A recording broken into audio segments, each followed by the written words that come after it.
I finally made my boys some beds. You already said that. You've got to be kidding me.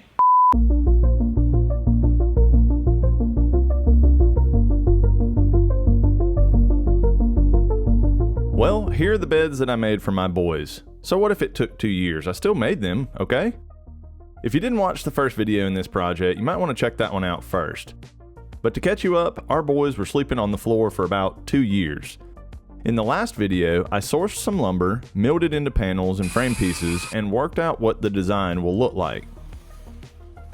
That pretty well gets you caught up. Now on to the video.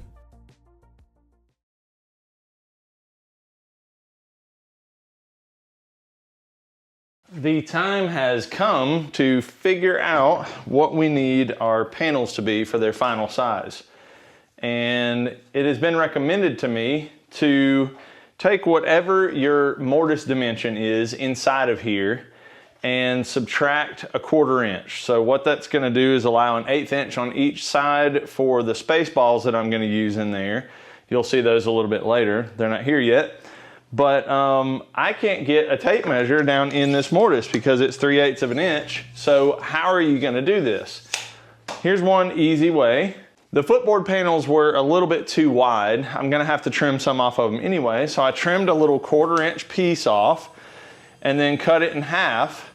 And I can use these as measurement tools to go inside the mortise like this on each side. Hold them together and then bring them out kind of diagonally while still holding them, and then I can take that measurement and figure out what my dimension needs to be. So this shows 38 3/4. So if I take a 1/4 inch off of that, it's just above 38.5. So let's do it again just to make sure. So got your 2 sticks. Put one touching on one side, the other one touching on the other side, and then hold them in the middle where they're touching both sides, and move them out of the mortise. Then we will measure. That's a great way to do it. So I'm gonna find a couple of smaller scraps so that I can do the width here, or I guess that's the height. And that will be my dimensions for the final on both panels, and I can go ahead and trim those panels to length now that I have the regular blade back in the table saw. I'll do the same. I'll do a dry fit with the big headboard, and I'll do this same thing to figure out those dimensions, and then I'll trim the headboards to final length so that I can put the dado stack back in here and get that rabbet cut on the ends. Hopefully that made sense. All right, let's do the same thing for the headboards. Got my 2 sticks here. I hear Rebecca making mashed potatoes, so it's almost dinner time. All right. Should be the same as the other for the width. Yep. Dinner time? Yeah. I told you it was almost dinner time. Measure the height here.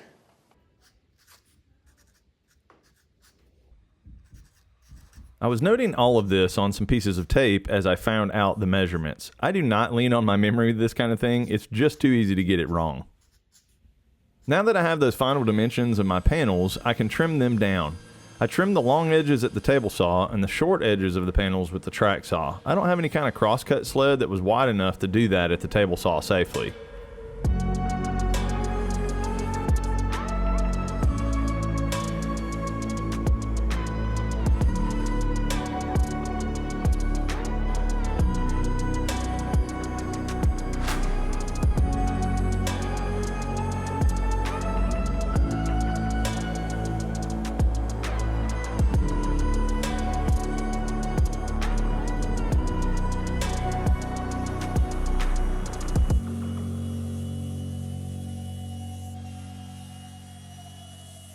I think it will be best to use the dado stack to get the rabbets on all of these big pieces, these big panels. So I'm going to cut a piece off of this MDF that I have just to make a sacrificial fence. So I can bring this fence really up close and actually cut into it with my dado stack. And that way everything will be nice and able to be handled very well.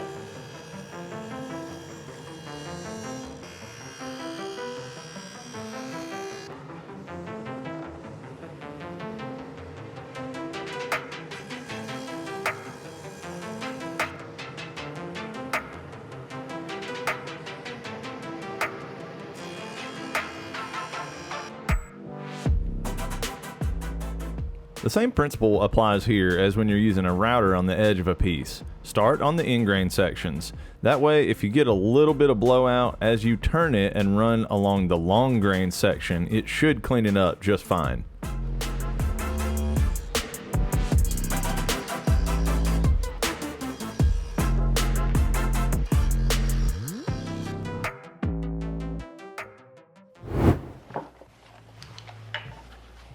Remember when I ran the grooves in the frame boards and I made stopped dados at the table saw?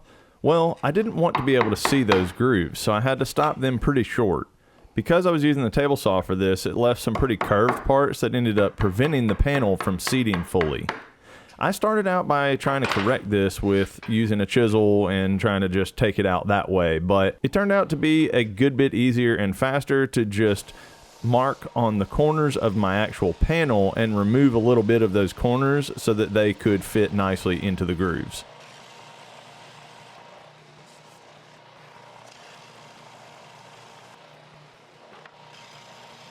For the joinery on these beds, I am using loose tenons.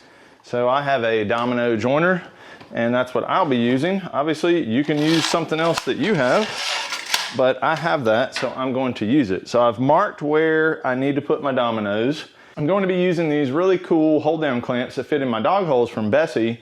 Hold down each one, plunge the domino to get the mortises, and just move on until I get them all done. I did some tests, and this is the orientation that I have to set up the domino. So the first plunge will be kind of near the top because it's avoiding my groove that I have, and then the next one will be down here in a meatier part. Focus. And that will take care and allow for both dominoes. I'm doing a tight domino in the horizontal pieces, and then the next loose setting on the side pieces, so I have a little bit of wiggle room to get those frames exactly where I need them. These are the dog hole clamps that fit right down in there. You can swivel these over on top of your material and then very easily get a lot of holding power, just like this, so they don't move on you. I like that. Bessie provided the clamps for this project, so huge thanks to them. If you're curious about any of them, I've linked to all of them in the description down below. You see that little gap under the fence of the domino right there? That's the start of a very bad thing. You see, if that is registering off of my workbench top rather than the fence, it'll throw everything out of alignment. More on that in a little bit.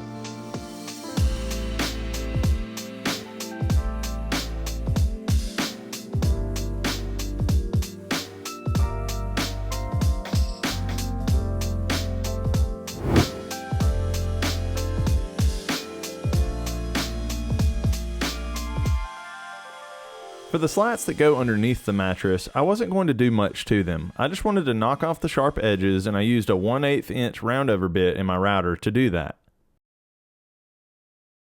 Even that took a while, because there were so many of them to do.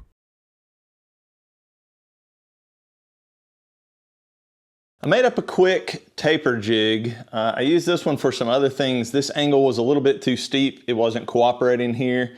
But I just hot glued down a couple of pieces once I got my piece set right where it needed to be. That way I can cut all of the tapers on the legs very consistently. So I'll just make sure that is parallel and butting this one here, and it should be right where my line is each time. This very slight taper at the bottom of the post will give these beds a very refined, modern look.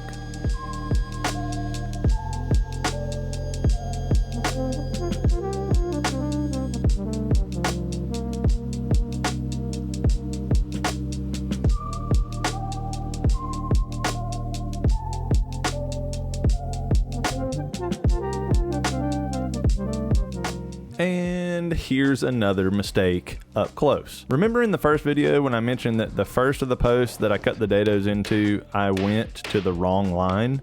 Well, I did. I couldn't believe it. You could see this as plain as day. To fix it, I chiseled out this groove until it was flat, and then I cut a small piece of maple that was a really good grain match, and then I promptly glued it in with the wrong side, so it didn't really even match at all. I didn't even realize it until I was removing the clamps and about to flush trim the piece. Man, I hate it when that kind of stuff happens.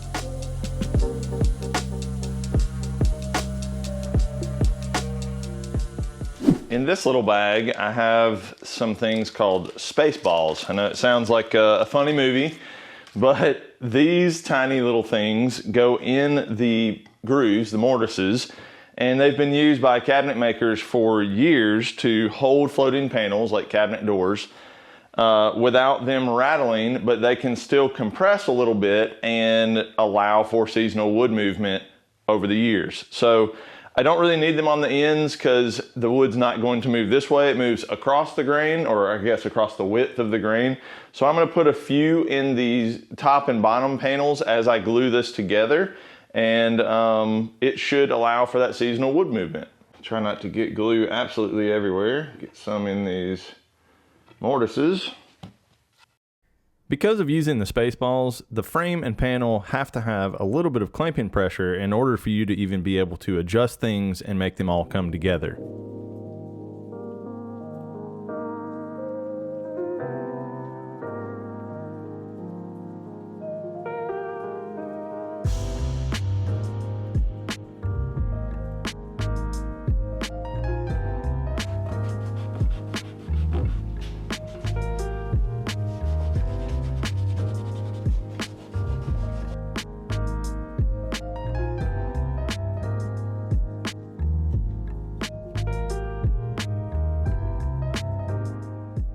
Now that I've cooled down a little bit about making the mistakes with the joinery, I'm back at it, trying to fix the problem. I really did not want to remake all of these footboard frame pieces.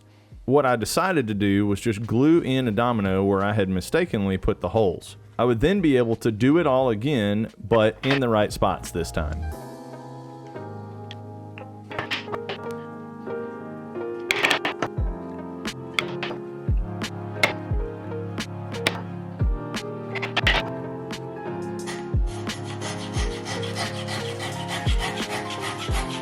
When the glue was dry, I could cut off the excess domino with a flush cut saw.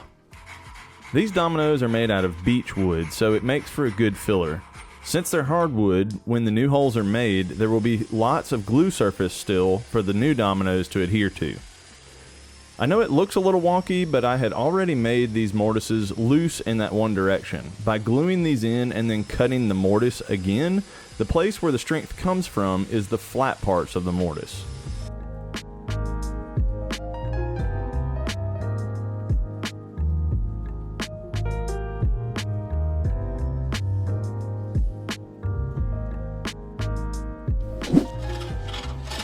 Now, I'm turning my attention to the walnut accents. I found this huge piece of rough black walnut in my shop. There were a couple of humps on the edges of this board, and after a little hand plane action, I got them flat enough to run at the table saw. I cut a couple of thin strips off and then turned those pieces 90 degrees and cut 1/4 inch strips. After I'd cut a few of these, I grabbed a piece of MDF and ran it halfway through the saw and left it there. This would act like a zero clearance insert, and then I was able to finish up all of the strips, cutting them 1/4 inch by 1/4 inch.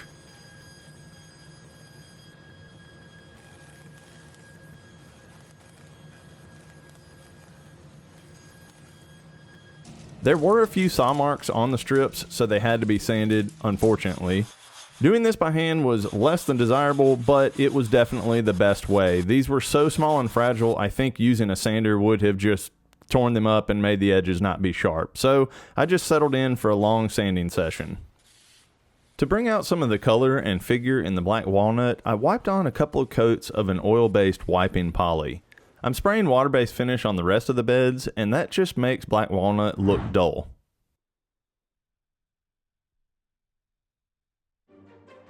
Time to get these footboards glued up.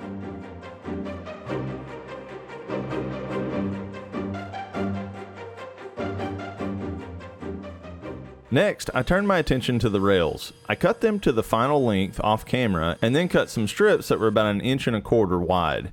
I'll attach these as a ledge or anchor for the slats that I'll add later in the build.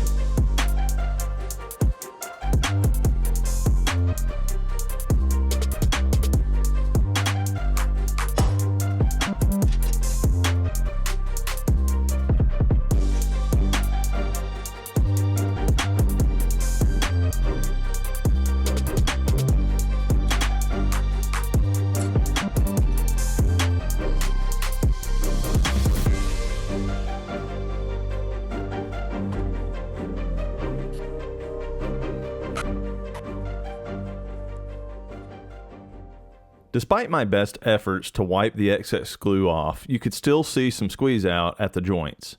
There were just a couple of hairline gaps that I wasn't too happy about either, so I mixed up some of the maple sawdust with the glue and made a kind of paste to fill the gaps.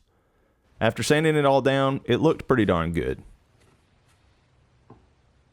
I wasn't able to get all the way in the corners with the roundover bit, so I just finessed that a little bit with a chisel. Then, just so much sanding, routing, hand sanding until these things were perfect. I just kept working on them until I was totally happy with it. I saw this photo on Pinterest a while back when my wife and I were looking at bed designs. We really liked it and ultimately came back to it time and time again. As you can see, I borrowed pretty heavily from the design, but mine is in the opposite color palette, I'll say, from the photo. I knew this would look fantastic with black walnut on top of maple.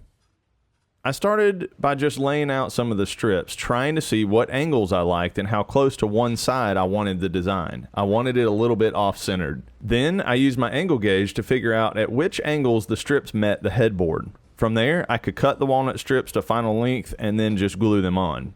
I used some medium CA glue from Starbond.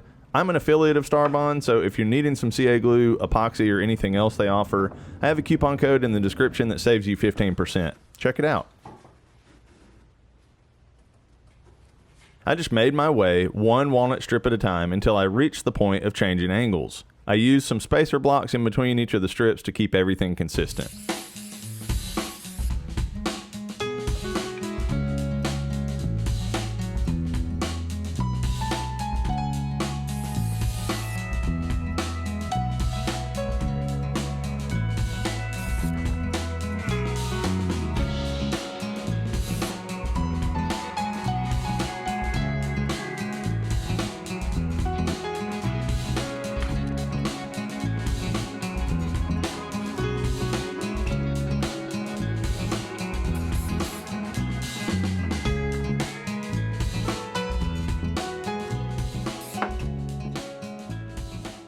I started out trying to finish cut the walnut strips with a handsaw, but found this too tedious with such small pieces. What ended up being the fastest and most accurate for me was to rough cut the pieces to length and then take them to the oscillating belt sander to sand them down to my line.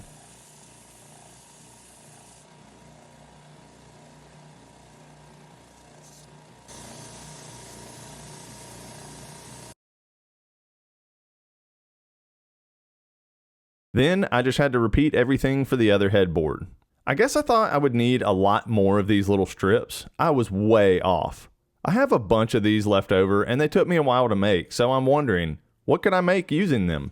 Leave me a comment below and let me know some ideas.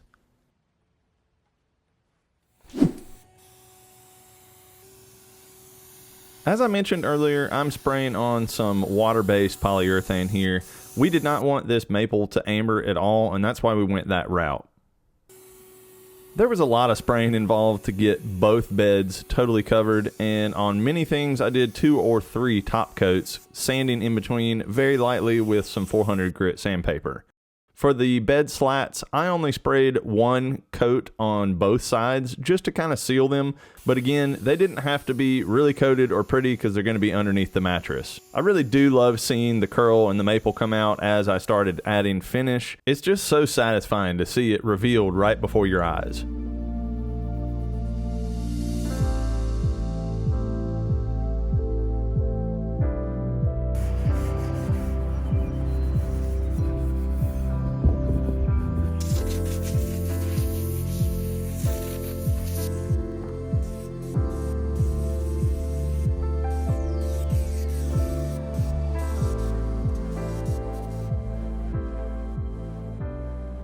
With the beds totally finished, now it was time to assemble them and get the hardware on there. This is a no mortise type hardware that you just connect to the inside of the slats and the inside of the posts at the headboard and footboard. And that way your bed slats can just slot into this hardware and drop down and they're attached. Bessie sent me some of these clamp extenders for the K-body Revos, and I thought I was going to use those to hold this entire thing up as a dry fit so that I could mark where the hardware goes. Well, with two of my giant clamps and that extender on there, it was just too heavy to hold it up without really damaging the finish. If I had marked this up before I had finished somehow and already drilled the holes, that's probably what I should have done. But I couldn't clamp down on them too hard or I would risk messing up the finish. Even after getting the whole family involved and in there trying to hold it up, it just wouldn't work. So I had to go a different route.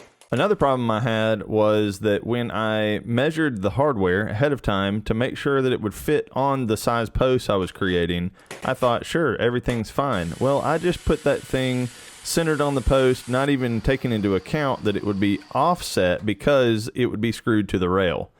By the time I did that, once these things were already finished and I discovered it, I realized I had to add a couple of little pieces back to the headboards and footboards. I just scuff sanded them so that they would accept glue and then just pin nailed them on there so that I could have something to screw the bracket into.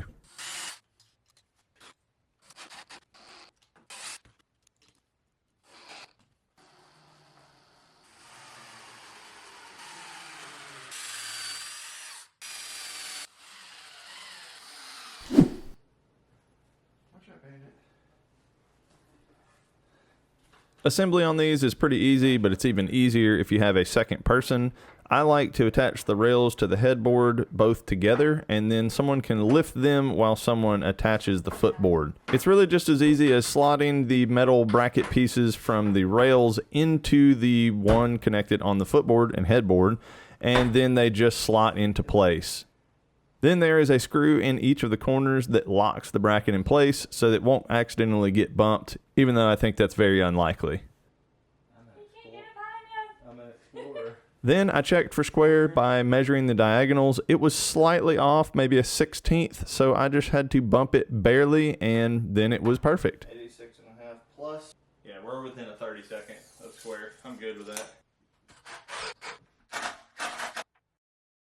It was finally time to add the slats so that they would hold the mattress properly, and this could not have been easier. I cut a couple of spacer blocks so that I could make sure to get even spacing all the way along, and just put one screw countersinking into that cleat I made on the rail earlier. Everything went just fine.